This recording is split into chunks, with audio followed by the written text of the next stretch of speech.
তিনজন নেককার বন্ধু একদিন সফরে বের হয়েছিল। হঠাৎ বৃষ্টি শুরু হলে তারা এক পাহাড়ের গুহায় আশ্রয় নেয়। হঠাৎ পাহাড় থেকে এক বড় পাথর গড়িয়ে এসে গুহার মুখ বন্ধ করে দেয়।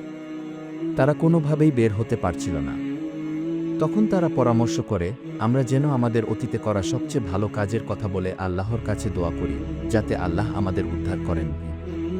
প্রথম ব্যক্তি বলল, একদিন আমি আমার বৃদ্ধ বাবা মায়ের জন্য দুধ নিয়ে বাড়ি ফিরি, কিন্তু তারা ঘুমিয়ে গিয়েছিলেন।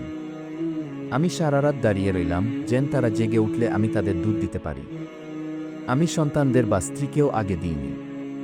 আল্লাহ, যদি এটি তোমার সন্তুষ্টির জন্য হয়ে থাকে, তবে আমাদের মুক্তির ব্যবস্থা করো। পাথর কিছুটা সরে গেল। দ্বিতীয় ব্যক্তি বলল, আমি এক মেয়েকে ভালোবাসতাম। একবার আমি তাকে সাহায্য করার সুযোগ পাই, কিন্তু সে চেয়েছিল যেন আমি গুনাহ থেকে দূরে থাকি। আমি তার সম্মান রক্ষা করে নিজেকে বিরত রাখি। আল্লাহ, যদি এটি তোমার সন্তুষ্টির জন্য হয়ে থাকে, তবে মুক্তির ব্যবস্থা করো। আরও কিছুটা পাথর সরে গেল। তৃতীয় ব্যক্তি বলল, আমি এক মজদুরকে কাজের টাকা দিতে পারিনি। সে চলে গিয়েছিল।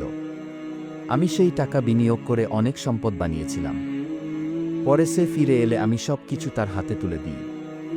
আল্লাহ, যদি এটি তোমার সন্তুষ্টির জন্য হয়ে থাকে, আমাদের মুক্ত করো। তখন পাথর পুরোপুরি সরে গেল এবং তারা নিরাপদে বের হয়ে আসে। নতুন ভিডিও পেতে চ্যানেলটি সাবস্ক্রাইব করুন।